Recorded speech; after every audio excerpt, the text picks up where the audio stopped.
Atin pong itatopic ngayon is about sa limbo, no? Specifically, ang limbo of the infants na sa kapanahunan po ni Pope Benedict XVI ay tinanggal niya po ito. At yun nga, sinakyan ito ni Eliseo Soriano at pinangchismis sa kanyang mga kamiyembro, mga kapatid. Kaya sagutin natin, no? At para din sa inyo, para malaman nyo ang lalim ng doktrinang ito. O bakit ito naging doktrina ng simbahan? Ano ay yung mga batayan ng simbahan? Bakit ito tinanggal ni Pope Benedict XVI? Yan, para po pagdating ng araw, pag mayroon pong gagamit nito, at least alam nyo po kung paano sagutin. Okay? Ang aral po na ito. Kasi naging aral po ito ng simbahan, specifically noong Vaticano I, mga kapatid. Okay, so again, ang tambayanan po natin, no, ang ating pong topic about limbo. Specifically, limbo of the infants na tinuligsa ni Eliseo Soriano, mga kapatid. At yan po ang ating tatalakayin matapos ang isang paalala. Dahil sa katotohanang ipinapangaral ng Santa Iglesia Katolika na hindi maitanggi ng mga protestante sa lungatang aral at bahayag ng mga pastor,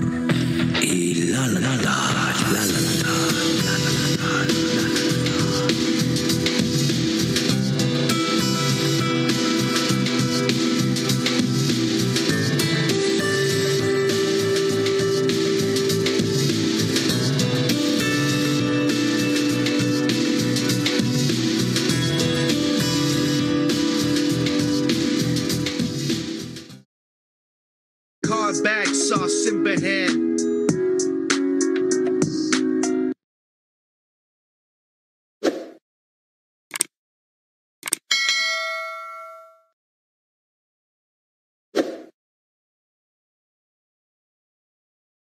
Alright, shoutout po sa lahat ng mga kaabag saan man pong lupalop kayo ng mundo ngayon naroroon, no? At sa mga bago po dito sa ating programa, let me introduce myself, mga kapatid. I am Brother John Ray, no? Isa po sa co-host ng programang Punto por Punto, mga kapatid.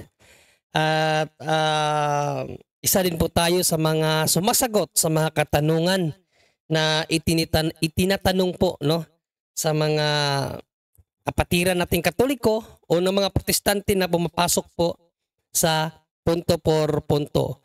At sa mga bago pa po sa atin pong programa, please consider po na isubscribe ang atin pong channel, mga kapatid. At ipinapangako ko po sa inyo na marami po kayong matutunan sa channel na ito when it regards po sa pananampalatayang Katoliko. At if ever po mapusuan nyo ang mga uploaded videos natin or yung mga live natin, mga kapatid, please do like and share para mas marami pa po ang makakaalam sa atin pong ginagawang pag-aaral sa salita ng Diyos at sa katuruan ng simbahan, mga kapatid. At huwag nyo rin po kalimutan i-hit ang notification bell, no, para po palagi po kayong ma-update every time na tayo po ay i-air dito sa YouTube o di naman po kaya mag-upload ng video para ma-notify po kayo palagi ni YouTube every time mayroon po tayong gagawin, mga kapatid. Maraming pong salamat. So, ano nga po ba yung atin pong topic, mga kapatid, sa gabing ito? Atin pong bigyang pansin ito pong paggamit ni Brother Eliseo Soriano, no? Ang late sikat na evangelist sa balat sa kasaysayan ng bansang Pilipinas, no? Hindi naman po talaga ma-i-deny. Iba po ang karisma ni Eliseo Soriano. Talagang sumikat siya sa panahon niya.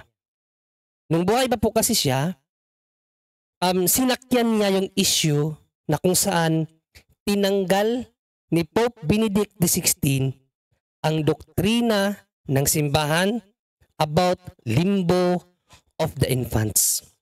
Sinakyan to ni Eliseo Soriano. At ayon po sa video na mapapakinggan natin, sabi ni Eliseo Soriano, wala kasi ito sa Biblia. No? Kaya dapat lang daw na tanggalin. At naghihintay daw siya na tanggalin pati ang doktrinang purgatorio. No? So, mamaya mga kapatid, malalaman nyo bakit yan natanggal at ano yung mga doktrina sa simbahan na hindi pwedeng matanggal kahit pa ang Santo Papa. Okay? So, without further ado mga kapatid, pakinggan natin ng buo ang kanyang explanation about po sa issue na ito. And then, saka ko po i-explain sa inyo, no? Kung ano ang reason ng simbahan, bakit nagkaroon tayo ng doktrinang ito. At ano ang reason kung bakit naman ito natanggal mga kapatid. So sa topic na ito, marami kayong matututunan at kaya nyo nang sagutin, no? Yung mga tanong about po sa mga bata na namatay na hindi nabinyagan. Yan po, no? So please focus, no? Focus sa atin pong topic, no? Para po pumasok po talaga sa isip nyo mga kapatid. Kasi pag hindi kayo nag-focus, babalikan nyo naman to para pakinggan niyo uli. So focus po mga kapatid. Okay? So, pakinggan natin si Eliseo Soriano ng buo, lahat ng sinabi niya bago natin sagutin mga kapatid. Ang sinabi ng ating Panginoon ay kung ang sino mang tao nag-iibig gumawa ng kanyang kalooban, makikilala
totoo ito. Nabalita ito sa Europa, nabalita sa Roma, nabalita sa Inglaterra. Ang sabi ng balita Lumabas po ito noong October 5, 2006 sa pahayagang Metro. Limbo does not exist.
limbo. Sinabi niya, walang limbo yan, walang totoo yan, hindi totoo yan limbo. Inalis niya yung doktrina ng limbo. Pagkaraan ng ilang panahon, yung mga buwan lang yata, nag-resign siya. Hinihintay ko nga dun sa Papa na ang isunod niya na wala sa Biblia yung purgatorio. Kaya alam, nakapag-resign na siya. Sabi ko, mabuti-buti itong Papang ito. Tama ang sinasabi niya kasi inalis niya yung wala sa Biblia. Marami pang wala sa Biblia.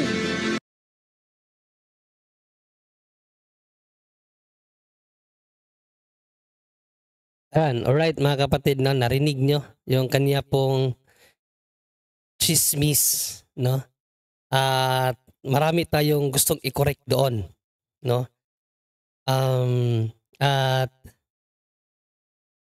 At tawag dito, talagang dito natin makikita na basta labag or against sa katuruan ng simbahan, ibabalita nila yan, no? Pero kapag pabor sa simbahan, hindi nila yan i-chismis doon sa mga tauhan nila kasi baka maniwala yung mga tauhan nila at mawalan sila ng membro. Okay mga kapatid, una-una, gusto kong salangguhitan yung limbo dahil hindi daw totoo yung limbo, no? At malinaw doon sa binasa nilang pahayagan about sa statement ni Pope Benedict XVI nung siya ay obispo pa lamang doon sa isang lugar at may pahayag siya about dyan, no, na hindi nga nag-i-exist ang limbo. Okay, so yan po muna ang salangguhitan natin, no, yung salitang limbo. May limbo ba sa Biblia o wala? So, isa-isahin natin to para maunawaan nyo mga kapatid. So, may prepare ako dito na isa pong aklat, no? Ito po is, yan po, mababasa nyo, Concise Dictionary of Theology. Dictionaryo po ang nagsasabi nito, hindi po mere idea ko lang, no? So, pinicturean ko po yan para makita niyo ano ang pahayag nila. What is limbo? Okay? So, ito po ang ating makikita mga kapatid. Wait lang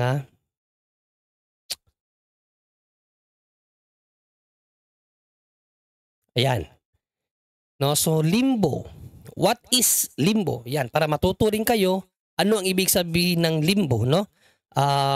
Malaman niyo anong kahulugan talaga nito. So limbo, meaning po, yan po ay from Latin, meaning hem of garment, no? So, kung sa baga, nasa ano siya ba yung sa pinaka nasa kalagitnaan ng langit at impyerno yan. Yung sa baga sidsid, sa Tagalog pa sidsid, sidsid ng pantalon, parang ganun mga kapatid ba? No? So yan po ang ibig sabihin ng limbo, hem or garment. Okay? The supposed abode of unbaptized infants who die in original sin but with no personal guilt. So in Spanish, tinawag ito na limbos perurum or children's limbo. So ito po ang isa sa meaning ng limbo mga kapatid. No? Isa po ito sa meaning ng limbo. Bakit sinabi kong isa? Kasi meron pang isang definition ng limbo. No? Okay? Para maunawaan nyo alin yung limbo na inalis ni Pope Benedict. Kasi kung si Soriano ang pakikinggan mo, walang limbo sa Biblia. Sabi ni Soriano, walang limbo sa Biblia. Okay? So, ang pangalawang definition ng limbo, the souls of righteous persons who died before Christ were held to have waited for His coming in the limbos patrum. Kaganina, limbos perorum. Okay? Ang isa naman, limbos patrum or limbo of the fathers. So, dalawang limbo ang tinutukoy sa definition ng limbo. Limbos perorum or yung limbos of the children at limbos patrum or limbo of the fathers. Theologians have normally believed, no, that limbo involves no punishment. Walang punishment dyan, but a natural happiness. That however, fall short to the full blessedness of the beatific vision. Right? So sana nakuha niyo, no? I-explain ko pa ng maigi para mas maunawaan niyo yung point ko. Ang salitang limbo, mga kapatid, no, based po sa ating nabasa, is a state or place of happiness, no, without the vision of God. Yan po ang pinaka meaning ng limbo. Okay? No punishment. Ibig sabihin, yung mga tao na namatay noong unang panahon, hindi po nakaranas ng punishment. Kasi pag punishment, mga kapatid, either purgatory yan or hell. No? Ang mga tao na pinapunish ni God, either purgatory or hell. Ang kaibahan lang ng purgatory, mapupunta ka pang langit. But kung hell ka, yan po is eternal punishment na po yan. Damnation na. Okay? So, based mo sa binasa natin kaganina, theologians believe that limbo ay no punishment. Okay? No punishment ang limbo. Pero, it's a state of happiness. Estado siya ng kaligayahan. Minus the vision of God. Hindi lang nila makikita ang Diyos. Pero, in other words, paradise pa rin. Parang langit pa rin siya. Hindi lang nila makikita ang Diyos. Walang pain. Walang punishment. Hindi lang nila makikita ang Diyos. Kung sabaga, ihahalin tulad natin sa earth. No? Dito sa earth, nabubuhay tayo, no, na hindi natin nakikita ang Diyos. Okay? So, yung limbo ay iba lang siya sa earth kasi maraming pagdurusa dito no? Maraming inalag kasi may demonyo. Pero sa limbo, isa po siyang lugar na prepare ni God para sa mga tao na hindi niya itatapon sa impyerno. Pero full of happiness sila doon, hindi lang nila makikita ang Diyos. Okay? So mamaya, i-expound pa natin yan. Bakit hindi nila pwede makita ang Diyos? So malalaman nyo yan, bakit hindi nila pwede makita ang Diyos doon sa limbo. So at least, naibigay ko na sa inyo what is the definition of limbo. At based sa ating binasa, dalawa po ang uri ng limbo. Diba? Limbo perorum, or yung tinatawag na limbo of the infants at limbo of the fathers. Okay? Limbo perorum, para sa mga bata, at limbo of the fathers. Fathers, ibig sabihin, ito po yung mga tao na namatay noong unang panahon sa Old Testament. Yung hindi pa pumarito ang ating Panginoong Jesucristo at hindi pa siya umakyat sa langit. Okay, kasi sa panahon kasi natin ngayon, after Christ na, sa panahon na after Christ, yung mga namatay na nasa kabanalan, direkta sa langit. Okay? Nung unang panahon kasi, nung hindi pa pumarito ang ating Panginoong Jesucristo, lahat ng mga taong namatay na nasa kabanalan ay hindi pa pwedeng pumasok sa langit. Okay, basahin natin ang talata sa Bible na sa Old Testament, wala pa talagang nakapasok sa langit maliban sa dalawang tao, si Enoch at si Elijah. Okay? But generally speaking, lahat po ng mga old figures na namatay na nasa kabanalan, hindi pa po nakapasok sa langit. Okay, so saan ang talata? John 3:13. Okay, basahin natin sa John 3:13. No? John 3:13. Ito po ang ating mababasa, mga kapatid. Wala pang sino mang umakyat sa langit, kundi ang bumaba mula sa langit, ang anak ng tao. Ibig sabihin si Panginoong Jesucristo. So before Christ time, wala pang sino mang umakyat sa langit, mga kapatid. Okay? Wala pang nakaakyat sa langit before Christ time. No? Kasi sarado ang langit dahil sa kasalanan ng tao. At nung umakyat si Panginoong Jesucristo sa langit, yung mga tao na namatay sa kabanalan ng Old Testament, dinala ni Panginoong Jesucristo yan sa langit nung umakyat siya pabalik. Mababasa po natin yan sa Ephesians 4:8 mga kapatid. Ito po ang ating mababasa mga kapatid. Ganito ang sinasabi ng kasulatan, nang umakyat siya sa kalangitan, nagdala siya ng maraming bihag at nagbigay ng mga kaloob sa mga tao. Okay, so napakalinaw, no? Nang umakyat siya sa kalangitan, nagdala siya ng maraming bihag. So, kaya sa panahon natin ngayon, bukas na po ang langit sa mga taong mamatay na nasa kabanalan, no? Pero nung unang panahon, before Christ, lahat po ng mga tao na namatay, na nasa kabanalan, na hindi pa pwedeng umakyat sa langit kasi nga sarado ang langit dahil sa kasalanan, ay nasa isang lugar po. At ang lugar na yon tinawag na Limbo of the Fathers. So, nakukuha niyo na ng kaunti, no? Limbo of the Fathers. At yung Limbo of the Fathers, mga kapatid, biblical po yan. Sa Bible, tinawag yan na bosom of Abraham or Abraham's bosom. So, biblical ba ang Abraham's bosom? Basahin natin ang Luke 16:22 mga kapatid. Mayroon bang Abraham's bosom na sinasabi sa Bible? Okay, so basahin muna natin sa English kung mayroon bang Abraham's bosom mga kapatid. Luke 16:22. Okay? Basahin natin sa King James Version, no, sa English. Para makita nyo na mayroon pong tinatawag na Abraham's bosom. At yung Abraham's bosom, sa Latin, yun po tinawag na Limbo of the Fathers. Okay? Limbo of the Fathers po yan sa Latin mga kapatid. Ito po ang ating mababasa. Luke 16:22, and it came to pass that the beggar died and was carried by the angels into Abraham's bosom. The rich man also died and was buried. Okay, so ibigay ko lang pa ng kunting konteksto yung nasabing talata. Bakit may binanggit na Abraham's bosom na pinagdalhan ng isang pulubi?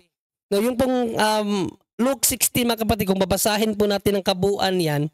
So, it's about the parables of yung rich man at saka yung pulubi, no? Na itong pulubi at mayaman nung nabubuhay pa sila, mayroon po silang siyempre magkaibang estado sa buhay, no?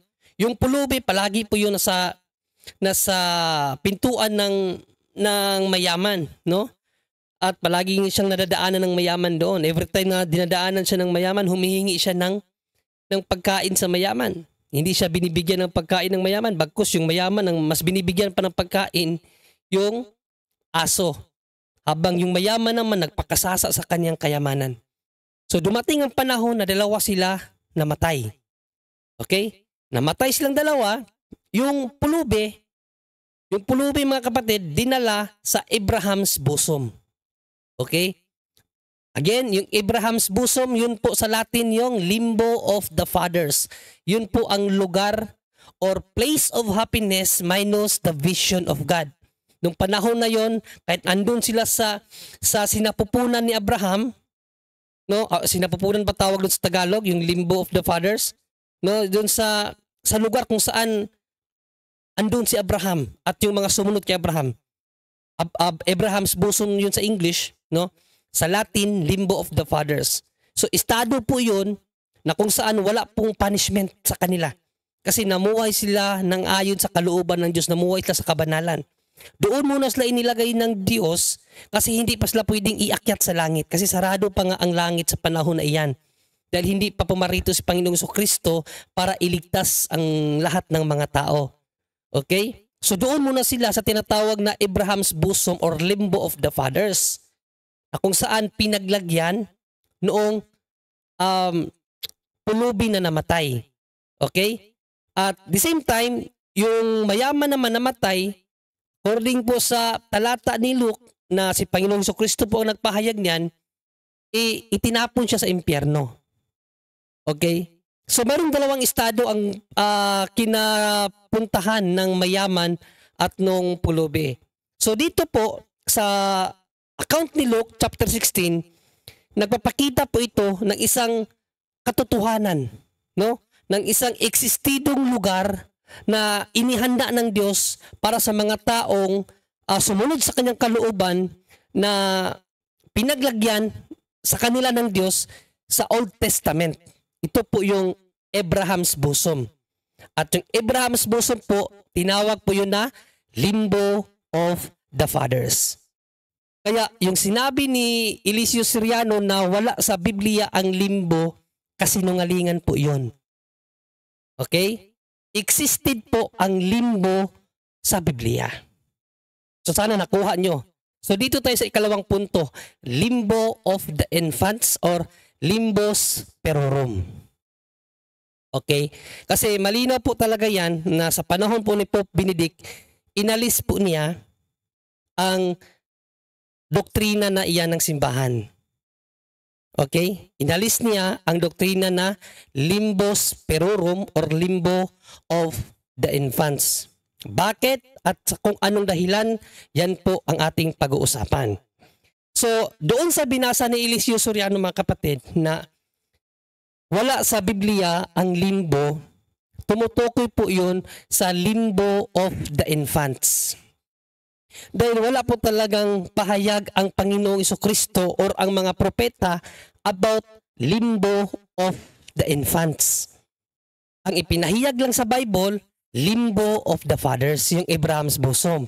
But never found in the Bible na mayroong isang lugar na tinawag na limbo of the infants. Yun po ang tinanggal ni Pope Benedict sa kanyang panahon. Kasi wala po siyang matibay na batayan, wala siyang private revelation. Biblical man or traditional, wala pong ganong uri ng revelation ang Diyos. Sa mapabiblia man o mapatradisyon. Kasi may mga tradition mga kapatid na doon nag-revealed ang Diyos. No, hindi na in-revealed sa Bible, but sa tradition, in-revealed niya. Like halimbawa, yung rosary. Diba? Yung rosary, in-revealed ka kanino? Kay Saint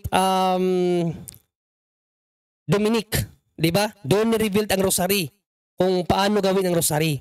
So, may revelation ang rosary. Kaya, dogmatize siya ng simbahan. Pero itong limbo of the infants, wala po sa Bible, walang revelation sa Bible, wala din pong revelation kahit sa mga santo. Kaya tinanggal siya ni Pope Benedict sa kanyang panahon. Dahil sa aral ng simbahan mga kapatid, mayroon pong tinawag na de fide dogma. Okay? Yun pong de fide dogma, yun po ang hindi kayang tanggalin kahit pa po ng Santo Papa. Hindi niya pwedeng tanggalin yan kasi ibig po sabihin, revelasyon yan ng Diyos. Diyos mismo ang nag-reveal sa doktrinang yan. Okay? Like purgatory. Yung sinabi ni Soriano na sana pati yung purgatorio is tanggalin kasi wala sa Bible, kalukuhan po yun. Kasinungalingan yun. Dahil ang purgatory exists in the Bible. Pumunta pa nga doon si Panginoong Jesucristo at nangaral. No, 1 Peter 3:19. So yun po ang isa sa lugar na tinatawag na purgatory. Okay? Pero limbo of the infants, walang revelation ang Diyos about limbo of the infants mga kapatid. No, kaya tinanggal yan ni Pope Benedict XVI. Ibig po sabihin, hindi naging dogma na de fide ang aral about limbo of the infants. Hindi siya de fide, kaya natanggal ni Pope Benedict XVI kasi ilang pope na ang dumaan, umabot na ng 260 popes, hindi pa rin siya madogmatize ng simbahan about de fide dogma kasi nga walang revelation at all. Mapasanto man yan, okay lang sana kung mayroong isang santo na pinahayagan ng Diyos na para madogmatize siya na mayroon talagang isang lugar na tinatawag na limbo infants. Wala eh. Wala, kahit private revelation, walang revelation about limbo of the infants. Kaya sa pagdating kay Pope Benedict, tinanggal na yan. No? Kasi wala talagang physical evidence or walang private revelation man lang. Okay, so sana nakuha niyo mga kapatid. Ngayon, paano naman nabuo ng simbahan ang doktrinang iyan? No? So, sa aral po ng simbahan, meron pong tinatawag na theological opinion at church declaration. Okay? So, ito pong theological opinion, tinatanggap po yan ng simbahan, yung mga opinion ng mga church fathers natin, tinatanggap yan ng simbahan kahit hindi pa siya dogma. Pinaniniwalaan niya ng simbahan kahit hindi pa siya dogma. No? At kapag diniklara na ng simbahan yan, tinatawag na ito ay isang dogma, hindi na pwedeng tanggalin yan kahit na sino.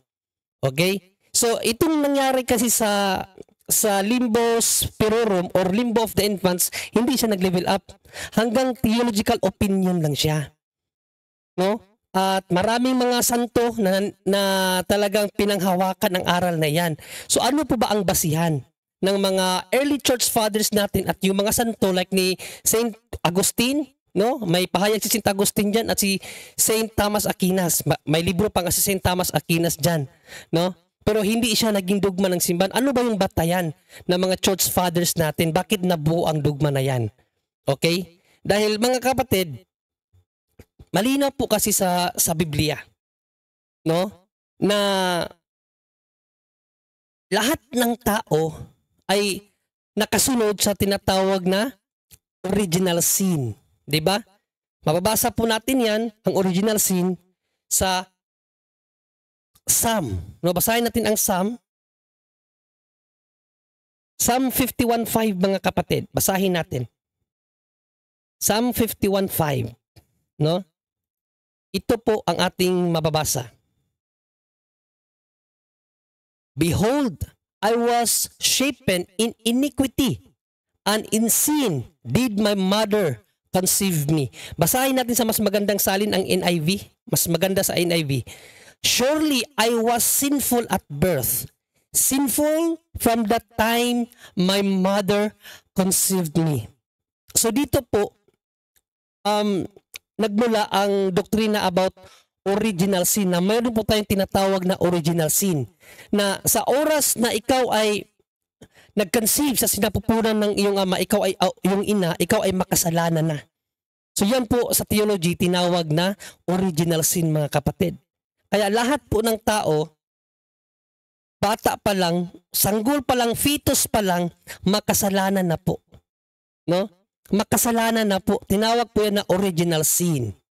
Okay? Hindi po yan personal sin ha. Yung pong personal sin, yan po yung mga gawa, kasalanan na aktong ginawa ng mga tao. Personal sin po tawag dyan. Okay? So lahat ng bata, kahit fetus, kahit nasa sinapupunan pa, makasalanan na po yan. At kung titingnan po natin ang pahayag po sa Revelation, sinabi na apostol na Juan sa Revelations 21, Revelations 21:27 mga kapatid, nothing impure o walang anumang bagay na marumi ang makakapasok sa langit. Okay, so ito po ang ating mababasa sa Revelations 21:27 mga kapatid.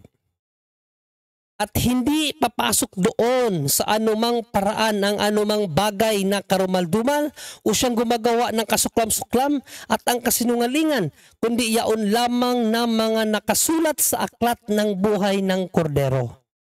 Okay, so wala daw makakapasok. Yan ay pumapatungkol sa langit. Wala daw makakapasok doon na kahit anumang bagay na marumi o karumaldumal. Dahil ang Diyos po ay banal. Okay? So wala pong kahit anumang bagay na marumi. Tandaan natin, ang kasalanan kahit pamaliit yan, karumihan pa rin yan sa paningin ng Diyos. Okay? So wala pong makakapasok doon sa langit. Kahit anong bagay na marumi. Ngayon, nung si Panginoong Jesucristo na ang nangaral, isang bagay ang kaniyang inilahad, no, sa atin sa pamamagitan ng kanyang pagpapaliwanag kay Nicodemo, no? Basahin natin ang Juan 3:5 mga kapatid. Ito ang sinabi ni Panginoong Jesucristo. Sumagot si Jesus at sa kanya'y sinabi, katotohanang sinasabi ko sa iyo, maliban na ang tao'y ipanganak na muli ay hindi siya makakakita ng kaharian ng Diyos. So ito ay pumapatungkol sa pagbibinyag, no? Pagbibinyag na tayo ay maborn again through baptism. At sabi dito, maliban na ang tao'y ipanganak na muli, ibig sabihin mabinyagan, ay hindi siya makakakita ng kaharian ng Diyos. So maliban daw ang tao, mabinyagan, hindi niya makikita ang Diyos. Ito pa, dinagdagan pa yan ni Panginoong Jesucristo sa 5, mga kapatid. Anong sinabi ni Panginoong Jesucristo? Sumagot si Jesus, katotohanang sinasabi ko sa inyo, maliban na ang tao ipanganak ng tubig at ng Espiritu, ay hindi siya makakapasok sa kaharian ng Diyos. So dalawang bagay ang kahihinatnan ng isang taong hindi mabinyagan. Hindi siya makakakita, no, sa Diyos at hindi siya makakapasok sa kaharian ng Diyos. Tandaan natin, walang anumang kasinungalingan ang lumabas sa bibig ng ating Panginoong Jesucristo. Ang bata, makasalanan na po yan sa sinapupunan pa lang. Okay? Sa sinapupunan pa lang ang mga bata makasalanan na. Revelations 21:27, kahit anumang bagay na marumi ay hindi makakapasok sa kaharian sa langit. At si Panginoon Jesucristo nagsabi, sino mang tao ang hindi mabinyagan ay hindi makakakita sa Diyos at hindi makakapasok sa kaharian ng langit. Okay? Diyan po nabuo ang doktrina ng simbahan noong First Vatican from the moment of early church fathers, mga kapatid, about limbus perorum, limbo of the infants. Kasi kinalkula ng mga church fathers natin at mga theologians yung pahayag ng banal na kasulatan na hindi daw makakakita sa Diyos at hindi makakapasok sa kaharian ng langit ang mga taong hindi mabinyagan. Tandaan natin, ang bata is tao yan. Kahit bata pa, tao pa rin yan. Kahit fetus yan, tao pa rin yan. Okay? Hindi makakakita at hindi makakapasok sa kaharian ng langit. So, how about yung mga bata namatay na hindi nabinyagan? Mga kapatid. Diba? So, nakabuo ngayon ng mga theological opinion. Yan ang tinatawag na theological opinion. May opinion ang mga santo natin, mga church fathers, about limbus perorum. Bakit nakabuo sila ng lugar na limbus perorum? Dahil sa Biblia, mayroong tinawag na limbus of the fathers o yung Abraham's bosom. So, kinuhanan nila ng basis ang Bible. Mayroon palang ginawa ang Diyos sa isang lugar na doon niya inilagay ang mga taong namatay sa Old Testament. Tinawag yun na limbus of the fathers or Abraham's bosom. So kung gumawa ang Diyos ng limbus of the father, possible na gumawa ang Diyos ng limbus perorum or limbus of the infants. Ano yung definition ng limbo of the infants? State of happiness minus the vision of God. Isang estado na happiness, no? Isang paraiso din kasi happiness, isang paraiso, pero hindi nila makikita ang Diyos. Bakit? Iyon ang sinabi ng Panginoong Jesucristo. Maliban ang tao mabinyagan, hindi niya makikita ang Diyos. At hindi siya makakapasok sa kaharian ng langit. Kaya may mga idea or theological opinion ang mga church fathers natin na posible yung mga batang hindi nabinyagan nasa isang lugar na tinatawag na limbus perorum. Kasi hindi naman pwedeng itapon ng Diyos yung mga batang namatay na hindi nabinyagan sa impyerno. Hindi niya pwedeng itapon doon. Kasi ang impyerno, mga kapatid, tapunan yun ng mabibigat na kasalanan. O basahin natin, sino yung itatapon sa impyerno?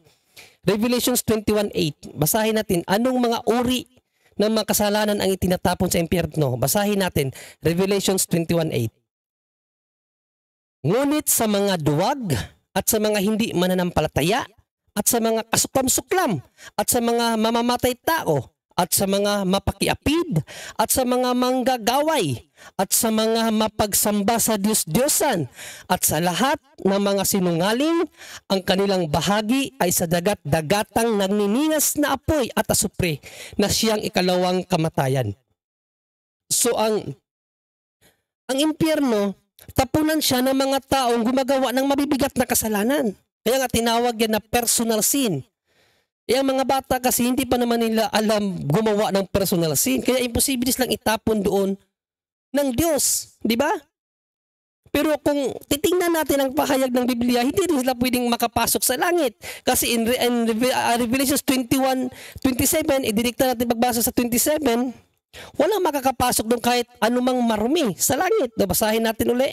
21:27 ng Revelations, at hindi papasok doon sa anumang paraan ang anumang bagay na krumal-dumal o siyang gumagawa ng kasuklam-suklam at ng kasinungalingan, kundi yaon lamang na mga nakasulat sa aklat ng buhay ng kordero. So hindi rin makakapasok sa langit ang mga bagay na marumi. Ang kasalanan is marumi, in which dala-dala na po yan ng bata kahit sanggol pa lamang sila, kahit nasa sinapupunan pa lang. Diba? Salmo 51:5, sa tiyan pa lang ako ng nanay ko, nung pinaglilihi pa lamang ako, makasalanan na ako. Yun po ang sinabi ni Salmista David. Kaya mayroon pong idea ang mga church fathers ng simbahang Katoliko about limbus perorum. Isang estado ng lugar na happiness, no punishment at all. No punishment. State of happiness minus the vision of God. So yan po ang aral ng simbahan sa First Vatican hanggang sa panahon ni Pope John Paul II. At pagdating po kay Pope Benedict XVI, mga kapatid, dahil nga wala pong physical evidence, wala pong kahit na private revelation man lang na ipinahayag ng Diyos na existido talaga ang lugar na yan. Kaya dinimolish po ni Pope Benedict XVI ang paniniwala about limbus perorum. Hindi po ang limbo per se. Kasi kung pakikinggan mo si Soriano, wala pong limbo sa Bible. Kaya tinanggal daw ng Papa, mali. Ang tinanggal ni Pope Benedict XVI, limbus perorum or limbo of the infants, hindi po ang limbus of the fathers. Dahil ang limbus of the fathers, biblical po yan. Yan po ang tinawag na Abraham's bosom, mga kapatid. Sana nalinawan kayo about this issue at natuto kayo, mga kapatid. No, please paki-share po ito sa inyong po mga kakilala, no, mga kasamahan or mga taong kakilala niyo na mayroon pong agam-agam about po sa aral ng simbahan na limbo. Maraming salamat at maya-maya papasok na po tayo sa punto por punto, mga kapatid.